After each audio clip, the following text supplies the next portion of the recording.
Tes tes. Ada suaranya kah? Oke. Masuk masuk. Assalamualaikum warahmatullahi wabarakatuh. Selamat sore. Jadi sore hari ini kita akan melakukan diskusi mengenai materi mitigation strategy development. Next. Yang pertama kita bahas itu apa yang dimaksud dengan business continuity planning. Jadi business continuity planning itu adalah proses perancangan yang mengidentifikasi uh,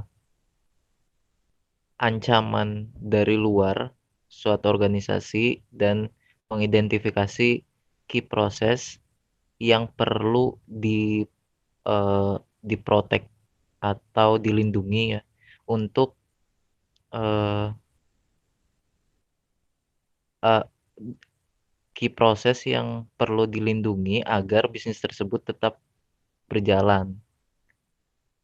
Tujuan utamanya yang pertama ada minimize the possibility of interruptions to business operations. Jadi memperkecil kemungkinan dari eh, proses bisnis tersebut terhambat gitu. Kemudian maintain a competitive advantage, mempertahankan eh,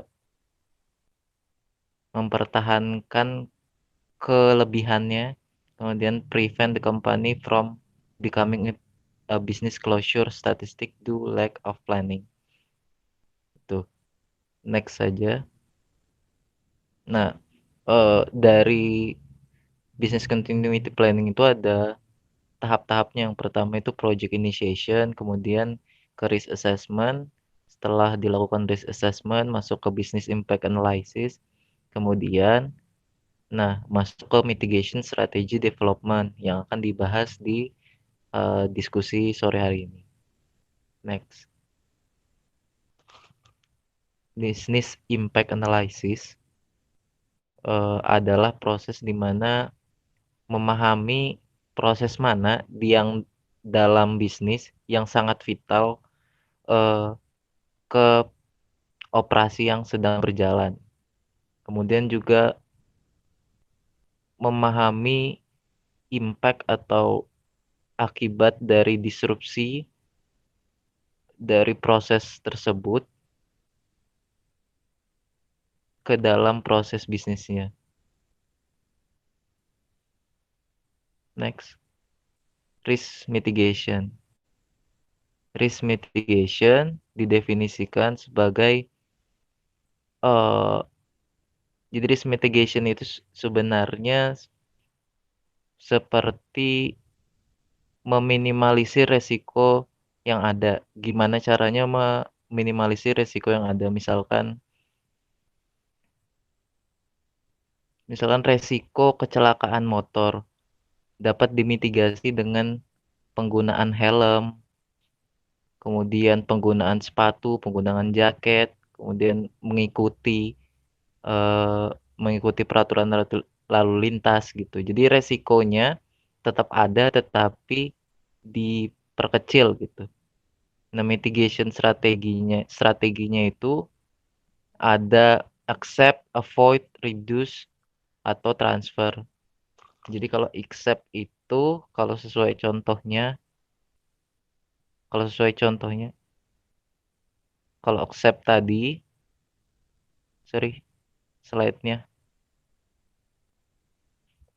Kalau accept itu diterima aja, ndak melakukan apapun untuk mengurangi resikonya. Jadi kalau misalkan resikonya adalah kecelakaan motor, ya udah naik motor aja, nggak perlu pakai helm, nggak perlu pakai apapun gitu.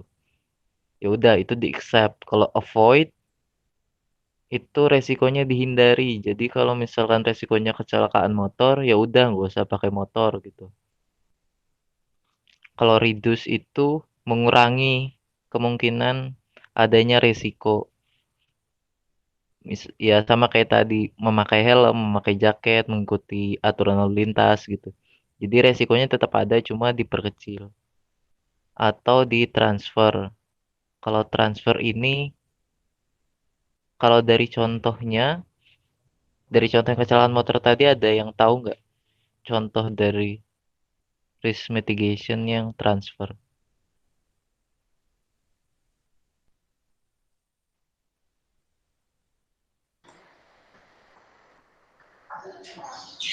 Uh,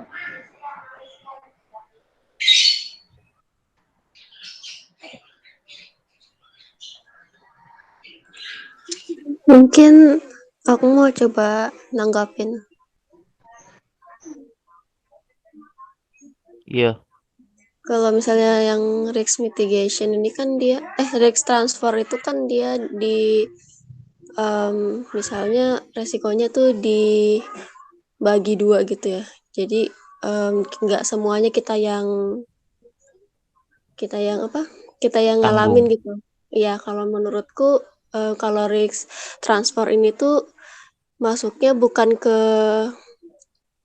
ke preventif lagi. Jadi dia ini adalah resiko yang bukan bukan yang kita bisa hindarin gitu loh, yang kita cegah, tapi ini resiko yang bisa kita perbaikin gitu loh. Jadi kalau misalnya di transfer ini, misalnya contohnya kalau yang naik motor tadi tuh kalau udah jatuh, itu bisa ditutupin kerugiannya dengan apa namanya, asuransi, kalau misalnya punya asuransi seperti itu. Atau misalnya kalau tabrakan, kerusakan yang ditanggung oleh korban atau oleh penabraknya itu tuh bisa dibagi dua kayak gitu. Kalau menurut aku. Kalau yang lain ada kah? Contoh yang lain lagi.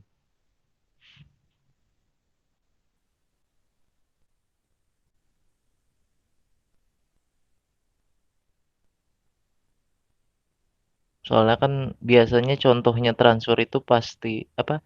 Contohnya risk transfer itu biasanya pastinya asuransi gitu. Ada nggak sih contoh risk transfer yang lain yang bukan asuransi?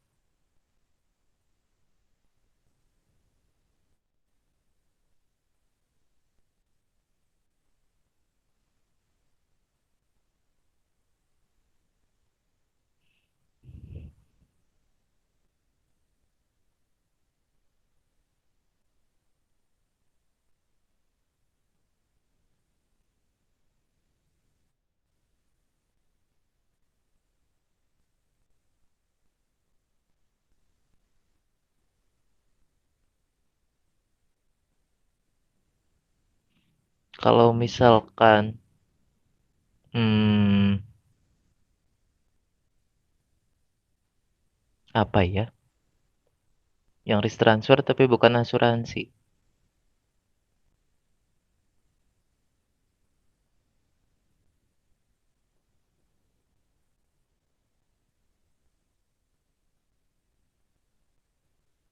Kalau misalkan ini, eh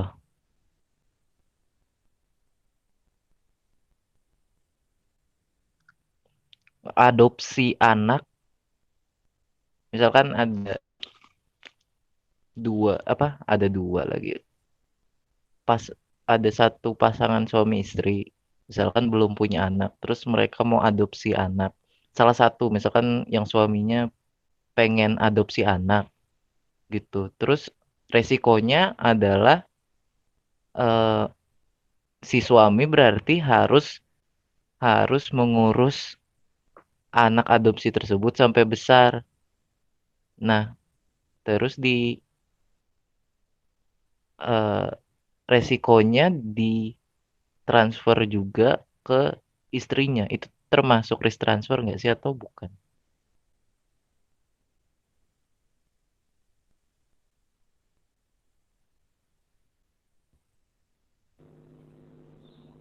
Mau coba jawab, menurutku termasuk karena resiko untuk apa ya, membesarkan anak angkat tersebut itu dibagi dua ke suami dan ke istri.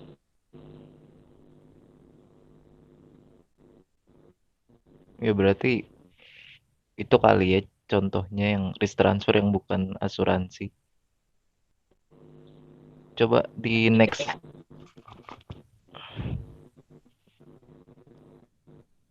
Di next aja.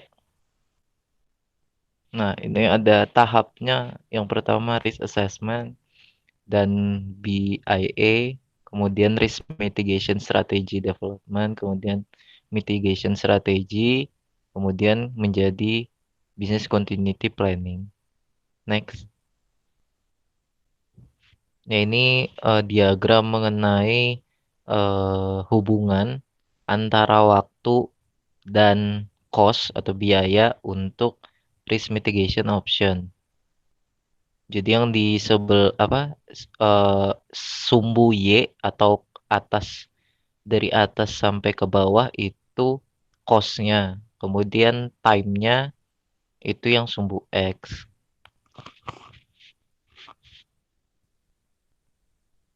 Ada yang mau berpendapat ke ini dari diagramnya ini maksudnya apa?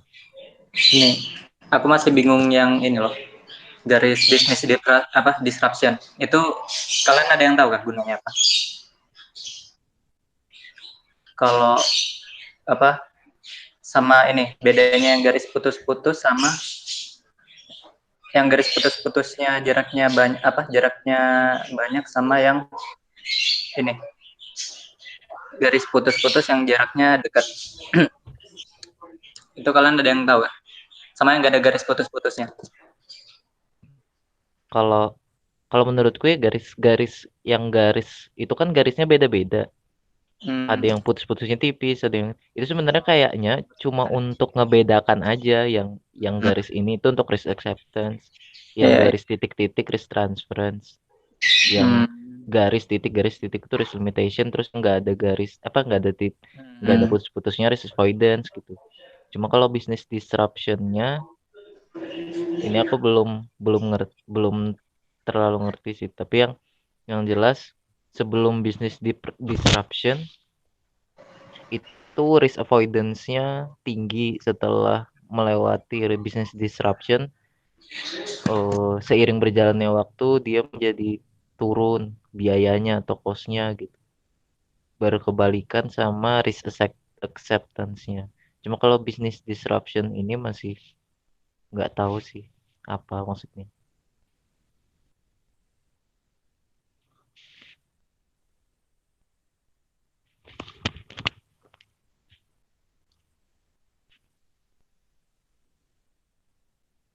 Boleh nambahin Kak? Iya. Kalau menurutku kan aku udah baca nih ini slide-nya sampai setelahnya gitu. Jadi aku udah baca sedikit tentang penjelasannya dari diagram ini ya ceritanya. Jadi kalau misalnya kayak risk acceptance gitu, dia tuh kalau misalnya untuk jangka pendek memang dia cost-nya tuh nggak terlalu besar, tapi kalau misalnya untuk jangka panjang dia tuh mengeluarkan cost yang besar. Makanya dilihat ini panahnya dia naik setelah ada business disruption. Dimana mungkin business disruption ini gangguan yang terjadi gitu ya, kayak resiko yang atau event yang terjadi gitu loh di tengah-tengah. Nah kalau misalnya risk transfer ini dia itu biayanya tuh di awal itu tinggi, tapi dia untuk long term dia cenderung rendah biayanya gitu. Jadi dia tuh bagus untuk long term gitu. Kalau risk limitation ini nih dia tuh sama di awal dan di akhir ketika sudah terjadi resiko itu dia untuk cost dan time-nya seimbang. Nah, kalau misalnya risk avoidance ini di awal dia tuh membutuhkan biaya yang banyak kan karena namanya juga avoid berarti harus ada tindakan preventif. Nah, tapi kalau setelah terjadinya ada business disruption dia nggak terlalu mengeluarkan biaya gitu. Kalau menurut aku. Oke. Udah ngerti sih aku. Udah bisa di next kali aja. Nah, ini ada risk acceptance. Jadi the cost of other risk management options such as avoidance or limitation may outweigh the cost of the risk itself. The cost of risk acceptance is very low at the beginning. Jadi biaya dari risk acceptance itu sangat rendah di awalnya.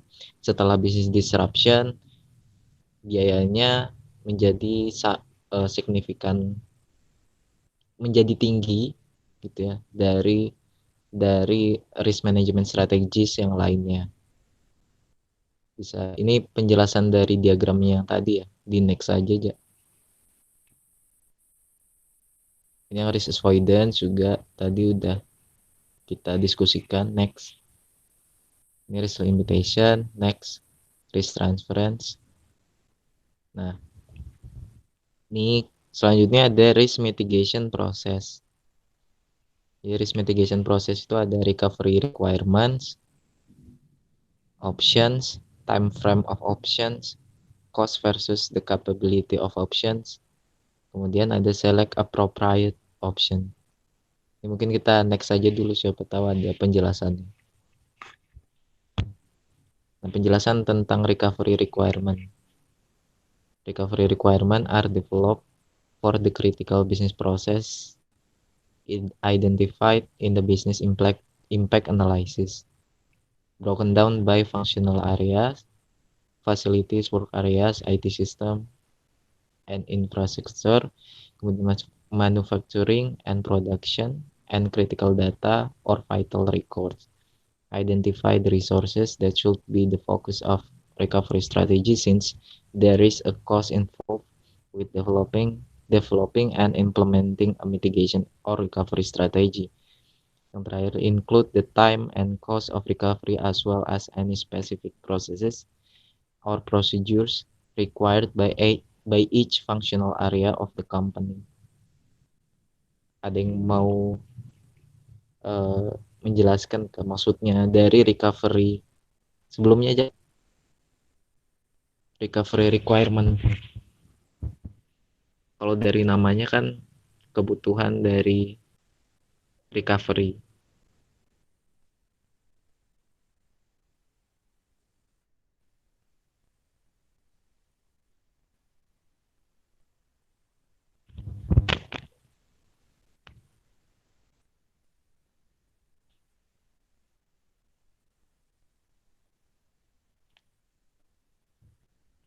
Atau kita next saja deh, mungkin belum ngerti di bagian ini.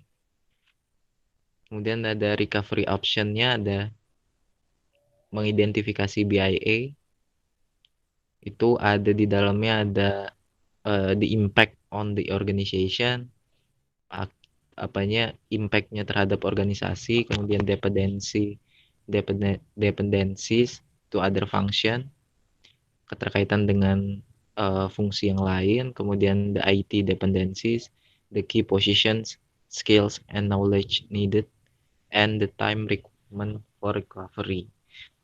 Kemudian selanjutnya ada based on BIA result, berdasarkan hasil dari yang diidentifikasi di awal tadi, dan recovery requirements-nya, kemudian di develop recovery option-nya, pilihan-pilihan recovery-nya.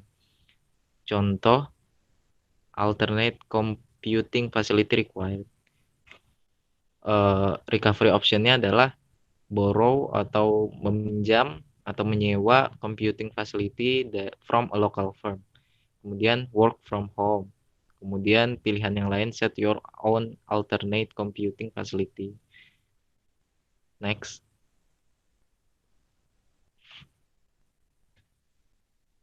Nah, ini juga diagramnya di next saja, ada penjelasannya pasti di belakang.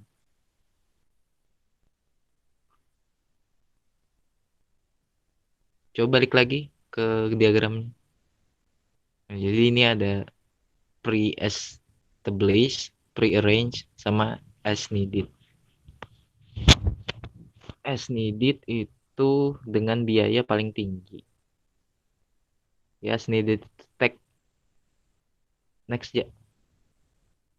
take longer to implement. Jadi membutuhkan waktu yang lebih lama untuk diimplementasi. Typically cost more at the time. Jadi biayanya lebih tinggi gitu. The cumulative cost may still end up being lower than pre-arranged or pre-established. Tapi kalau dijumlahkan biayanya itu mungkin lebih rendah daripada yang pre-arranged atau pre-established, karena as needed kan di diagram tadi itu dia kecil, panahnya kan pendek aja, berarti waktu yang dibutuhkan juga sedikit, tapi dia dijalankan setelah ada business disruption gitu. Kalau pre-arrange bisa diimplementasikan in a more timely manner since availability should be guaranteed in the arrangement. Kemudian selanjutnya typically less expensive than as needed. Nah, jadi pre-arrange itu biasanya lebih mahal dari membutuhkan biaya yang lebih tinggi daripada yang as needed. Kemudian may be more costly on an ongoing basis. Need to select vendor carefully to ensure they can deliver on their commitments. Kemudian yang terakhir, need one time setup fee. Kalau yang pre-established can be implemented almost immediately. Coba balik ke diagramnya. Kalau pre-established ini kan dari sebelum disruption. Next ya. Jadi bisa diimplementasikan hampir langsung gitu. Bisa diimplementasikan langsung. Artinya often have a fairly significant recurring cost or a sunk cost in advance of disruption. Kemudian terakhir ada need recurring maintenance fees. Next.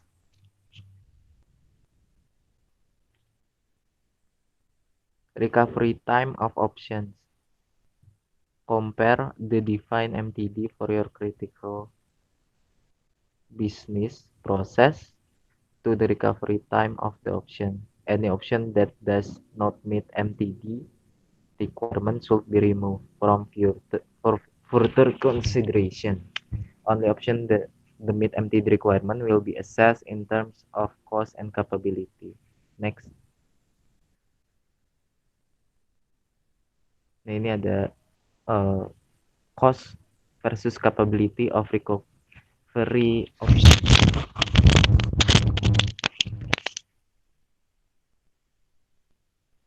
Di cost itu adalah biaya dari mitigasi atau recovery option. Kemudian capability adalah kapabilitas atau kapabilitas dari option tersebut. Effort itu jumlah usaha yang diperlukan untuk mengimplementasi option tersebut. Quality-nya the quality of the product, kualitas dari produk atau layanan atau data yang diasosiasikan dengan optionnya.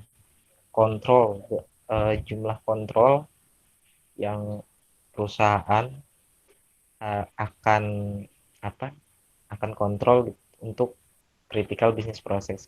Dan yang terakhir, safety.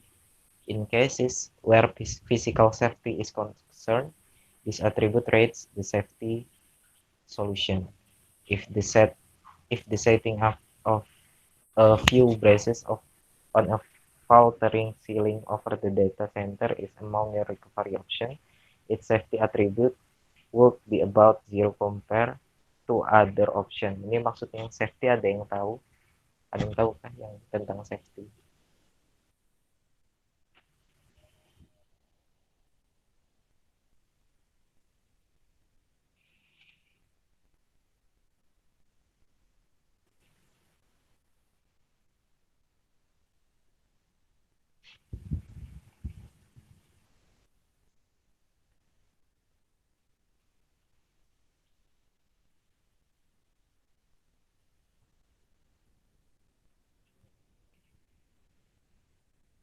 Iya, yang Maksudnya dari safety yang di sini itu apa untuk recovery option?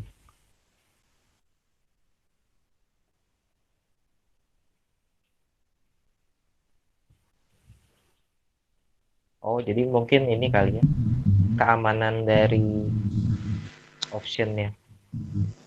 Option tersebut aman apa enggak gitu kali.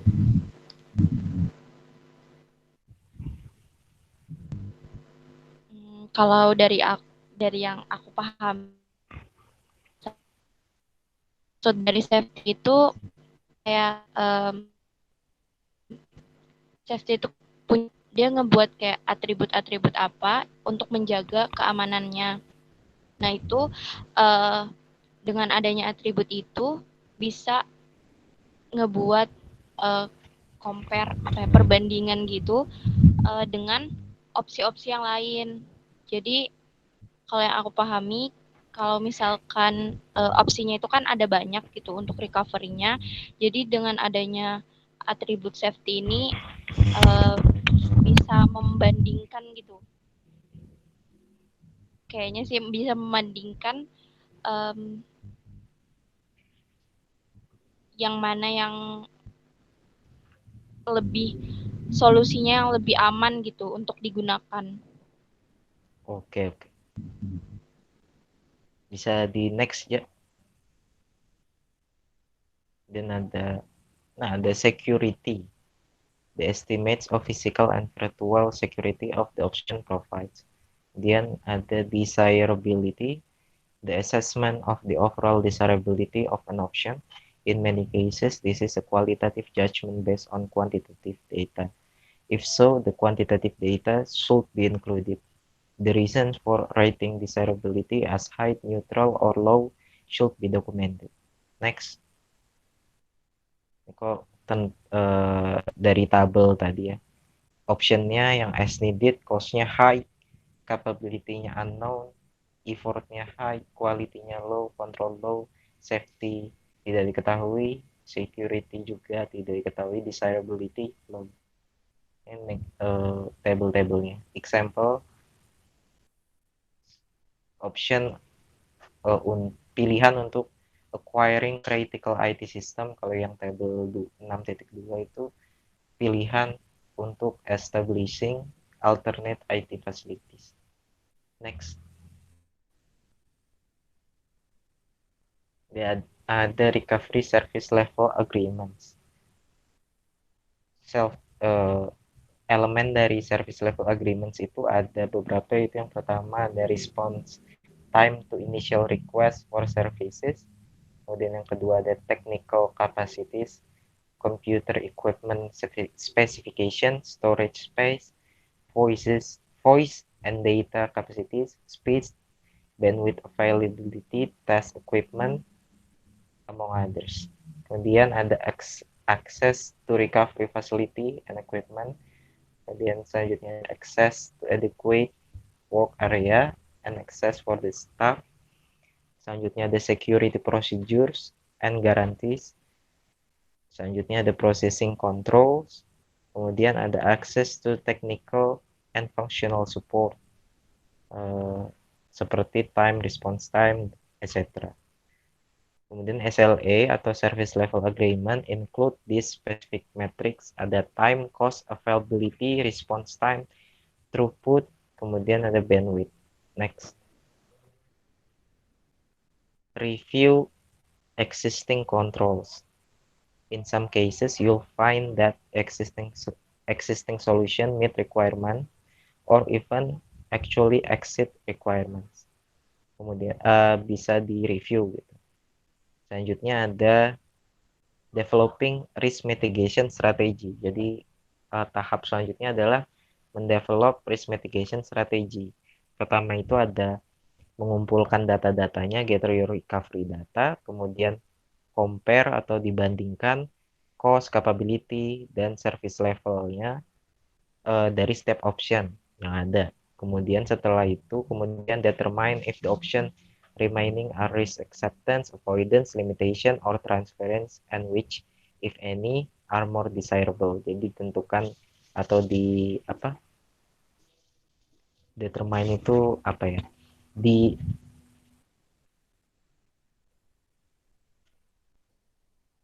Dijelaskan jika option yang tersisa itu apakah risk acceptance, avoidance, limitation, atau transparency. Selanjutnya ada memilih option atau beberapa option yang paling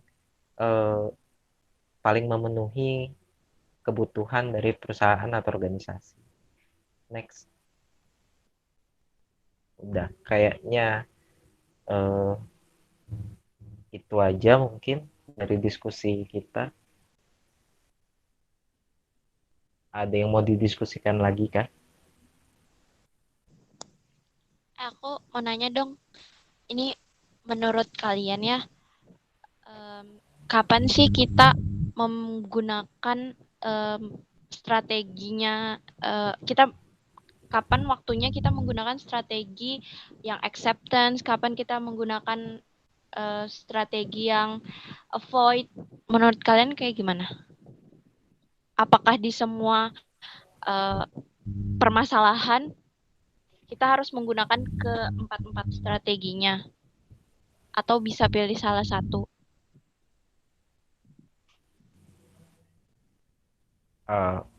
Kalau menurutku sih tergantung dari yang ini kan tahapnya ada yang pertama mengumpulkan data-datanya, terus membandingkan cost capability dan service levelnya dari setiap pilihan atau option. Kemudian determine apakah option tersebut, option yang tersisa adalah risk acceptance, avoidance, limitation. Jadi optionnya itu udah punya jenisnya kayaknya ya. Jadi setiap option itu ada jenisnya. Misalkan option yang pertama itu dia risk acceptance, option yang kedua dia avoidance, yang ketiga itu dia limitation gitu. Nah, jadi setelah dibandingkan cost capability-nya, itu yang tersisa apa optionnya misalkan risk acceptance, yang tersisa misalkan risk acceptance sama limitation aja. Kemudian ya udah dipilih antara dua itu yang mana yang paling memenuhi kebutuhan perusahaan atau organisasi, kayaknya sih gitu.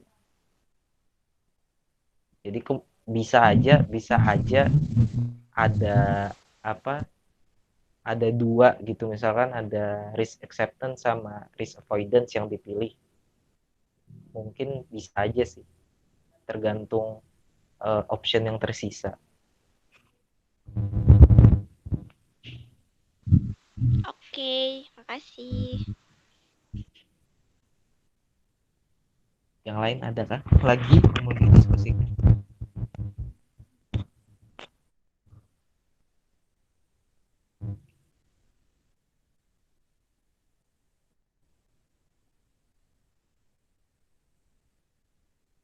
Mungkin mungkin nggak ada ya. Jadi karena diskusi kita sudah selesai, saya tutup diskusi sore hari ini. Assalamualaikum warahmatullahi wabarakatuh. Selamat sore. Waalaikumsalam warahmatullahi wabarakatuh. Sore.